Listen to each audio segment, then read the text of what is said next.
요한복음 7장 37절에서 52절까지 말씀입니다. 한 절씩 교독하고 마지막은 함께 읽겠습니다. 명절 끝날 곧 큰 날에 예수께서 서서 외쳐 이르시되 누구든지 목마르거든 내게로 와서 마시라. 나를 믿는 자는 성경의 이름과 같이 그 배에서 생수의 강이 흘러나오리라 하시니 이는 그를 믿는 자들이 받을 성령을 가리켜 말씀하신 것이라. 예수께서 아직 영광을 받지 않으셨으므로 성령이 아직 그들에게 계시지 아니하시더라. 말씀을 들은 후에 중에서 어떤 사람은 이 사람이 참으로 선지자라 하며 어떤 사람은 그리스도라 하며 어떤 이들은 그리스도가 어찌 갈릴리에서 나오겠느냐. 성경에 이르기를 그리스도는 다윗의 씨로 또 다윗이 살던 마을 베들레헴에서 나오리라 하지 아니하였느냐 하며 예수로 말미암아 무리 중에서 쟁론이 되니 그 중에서 그를 쏘는 자들도 있으나 손을 대는 자가 없었더라. 아랫사람들이 대제사장들과 바리새인들에게로 오니 그들이 묻되 어찌하여 잡아오지 아니하였느냐. 아랫사람들이 대답하되 그 사람이 말하는 것처럼 말한 사람은 이때까지 없었나이다 하니 바리새인들이 대답하되 너희도 미혹되었느냐.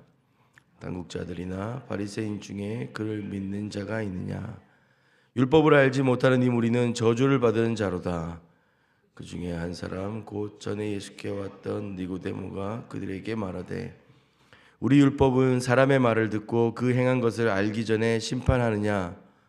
그들이 대답하여 이르되 너도 갈릴리에서 왔느냐. 찾아보라. 갈릴리에서는 선지자가 나지 못하느니라 하였더라. 아멘.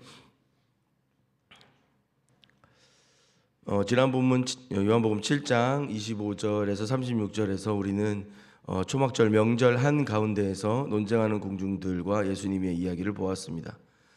사람들은 예수님을 안다고 주장했지만 정작 중요한 것은 알지 못했고 나사렛 출신이라는 정보는 알고 있었지만 예수님이 하나님 아버지로부터 보냄받은 그리스도라는 사실들은 보지 못하였습니다.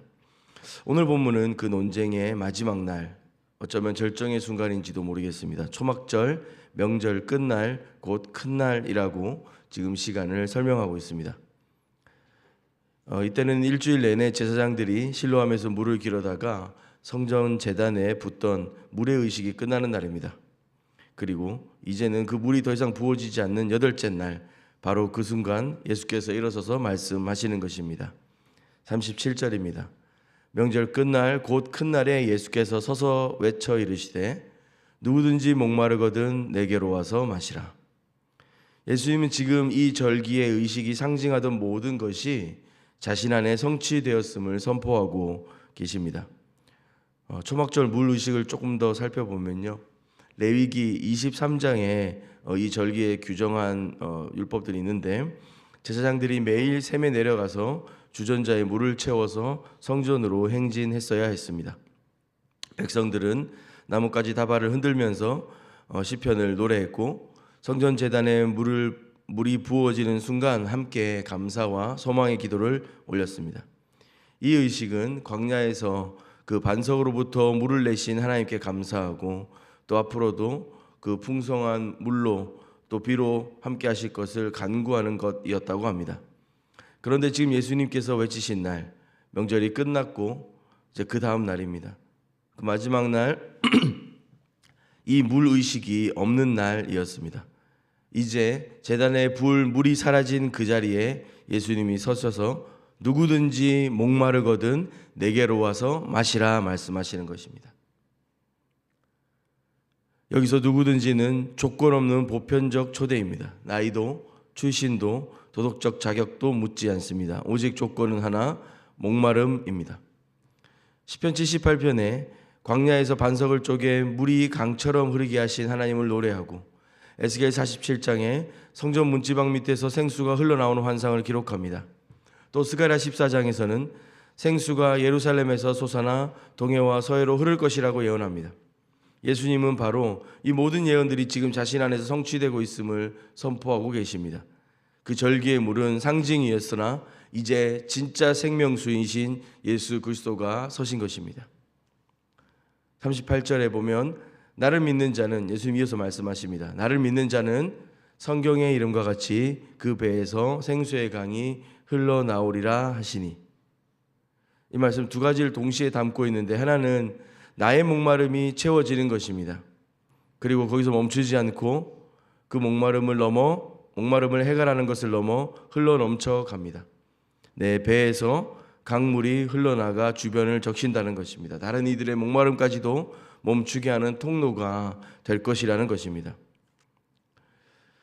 여기에서 배, 한국말로 배라고 번역된 헬라어 코일리아는 단순히 우리의 육체의 어떤 중간 부분을 말하는 것보다 더 깊은 내면의 의미를 포함하고 있습니다. 사람의 가장 깊은 내면, 욕망과 욕심이 자리한 중심부를 의미하기도 합니다.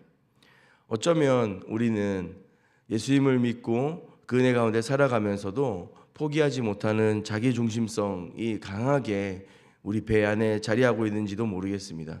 그래서 우리는 또 넘어지고 미워하고, 주님이 주신 은혜가 우리에게는 충만하길 원하지만 또 흘러가는 것은 다른 문제가 될 때가 많이 있는 것 같습니다. 그런데 주님 말씀하십니다. 바로 그 배, 자기 중심성의 자리에서 생수의 강이 흘러갈 것이라고 하는 것이죠. 성령께서 오시면 어쩌면 가장 자기중심적이고 세속적이고 욕심이 가득한 그 자리가 가장 거룩한 샘의 자리로 변화될 것이라고 하시는 말씀 같습니다. 39절에 사도 요한은 조금 더 설명을 더하고 있는데요. 이는 그를 믿는 자들이 받을 성령을 가리켜 말씀하신 것이라. 예수님이 말씀하신 생수의 강, 그 배에서 넘쳐날 그 생수는 성령님이십니다. 그러면서도 예수께서 아직 영광을 받지 아니하셨으므로 성령이 아직 그들에게 계시지 아니하시더라. 성령은 예수님의 십자가와 부활, 곧 그 영광의 때를 기다려야 했습니다. 그리고 오순절에 임하신 그 성령은 단순한 은사가 아니라 새 언약의 성취였고 그리스도 공동체에 내주하시는 하나님의 임재 그 자체였습니다. 성령이 오실 것을 예수님을 통해서 사도 요한은 말하고 있는 것입니다. 생명을 얻는 조건은 목마름이고 생명을 공급하시는 분은 성령님이다 라고 설명하고 있다면, 그러면 우리는 행위나 공로가 아니라 예수 그리스도를 신뢰하는 믿음으로 우리의 마음이 또 우리의 영혼이 새롭게 되어질 줄로 믿습니다. 우리의 목마름이 가득한 일상과 매일매일의 삶 속에서 그 목마름 자체가 주님께 나아갈 이유가 되고, 우리 안에 함께 하시는 성령님, 그리고 주시겠다 약속하신 그 성령님께서 우리를 목마르지 않게 하시고 우리를 해결하실 뿐 아니라 우리를 사용하셔서 우리의 가정과 이웃들을 목마름을 해결하시는 통로로 우리를 사용하실 것을 믿었으면 좋겠습니다. 주님이 이런 말씀을 주실 때 같은 말씀에 세 부류의 사람들의 반응이 나타납니다. 40절부터 44절까지 말씀인데, 예수님의 이런 선포는 사람들로 하여금 세 갈래로 나뉘게 했습니다. 첫 번째는 이 사람이 참으로 그 선지자구나 라고 고백하는 사람들이었습니다. 모세가 약속한 메시아, 그가 이 사람이구나 라고 발견하고 인정한 사람들이죠. 또 두 번째는 예수님을 그리스도다라고 고백하는 사람이었습니다. 메시아로 고백하는 이들이었습니다. 먼저는 모세가 약속한 율법적인 메시아, 선지자로 인정한 사람들인가 하면, 두 번째 사람들은 예수님을 그 메시아로서 고백하는 사람입니다. 세 번째는 미가서 5장 2절 말씀, 그러니까 말씀을 들어서까지 예수님을 거부하는 사람들이었는데, 그리스도가 어찌 갈릴리에서 나오겠느냐, 다윗의 시로 베들레헴에서 나오리라 하지 않았느냐. 세 번째 반론은 사실은 좀 아이러니하기도 합니다. 예수님에게 해당되지 않거든요. 예수님은 다윗의 혈통이셨고요, 그리고 갈릴리에서 사셨지만 베들레헴 출신이셨습니다. 그들은 성경을 인용했지만 사실 그것이 무엇을 말하는지 알지 못했고 그들 눈앞에 예수를 알지 못했습니다. 성경을 무기로 삼았지만 성경의 주인공이신 예수 그리스도를 알아보지 못한 것입니다. 이에 대제사장들과 바리새인들은 성전 경비대를 보내서 예수님을 체포하려고 합니다. 그러나 그 사람들이, 여기 본문에서는 아랫사람들이라고 표현되어 있는데, 그 사람들이 빈손으로 돌아왔습니다. 이유는 하나였습니다. 그 사람이 말하는 것처럼 말한 사람은 이때까지 없었습니다. 예수를 잡으라고 보냈더니 그 예수의 이야기를 듣고 이 사람들은 이렇게 고백한 것입니다. 그 사람이 말하는 것처럼 말한 사람은 이때까지 없었나이다. 예수를 잡으러 갔습니다. 그러나 도리어 그의 말씀에 사로잡혔습니다. 종교 지도자들의 명령을 수행해야 하는 이 직업인들조차 예수님의 말씀 앞에서 무장해제되었습니다. 그리스도가 어찌 갈릴리에서 나오겠느냐? 그렇게 말씀을 인용하면서까지도 예수님을 거절하던 자들과는 달리 회의와 의심을 가지고 사실은 예수가 메시아이든 선지자이든 누구이든 상관없었습니다. 바리새인과 제사장들에게 보냄을 받았던 이 사람들은 그냥 잡아오라 하면 잡아오면 끝날 일입니다. 그러나 그렇게 반대하러 오는 사람들조차도 그 예수 그리스도의 말씀 앞에 진지하게 부딪힐 때 전혀 다른 고백들로 삶이 바뀌어질 수 있다는 것입니다. 말씀 앞에 서는 것.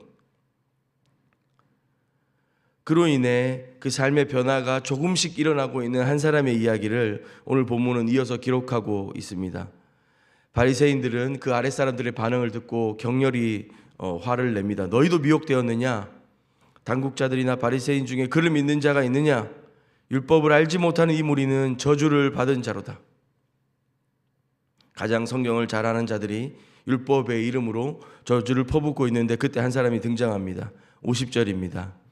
그 중에 한 사람 곧 전에 예수께 왔던 니고데모가 그들에게 말하되, 아마도 니고데모 요한복음 3장에서 밤에 예수님을 찾아갔던 바로 그 사람이었을 것 같습니다.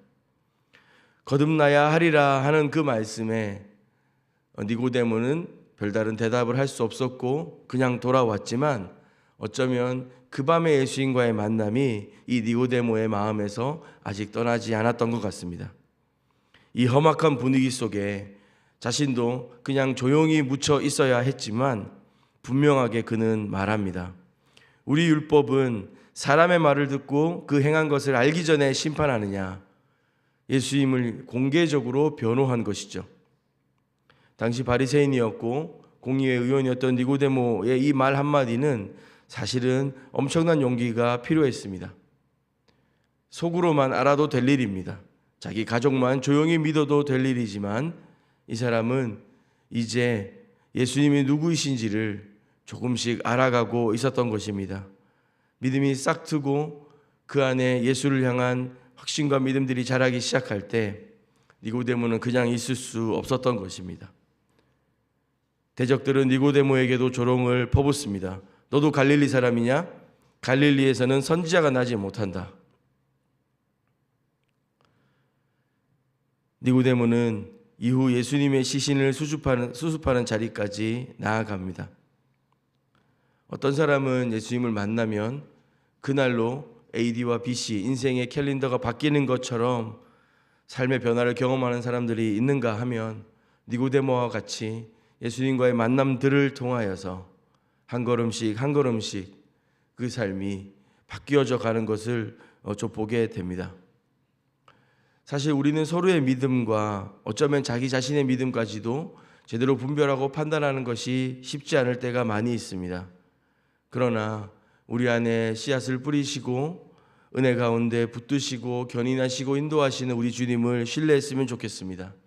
밤에 몰래 숨어서 찾아왔었고 거듭나야 하겠다는 말씀에 근심하며 돌아갈 수밖에 없었던 이 니고데모.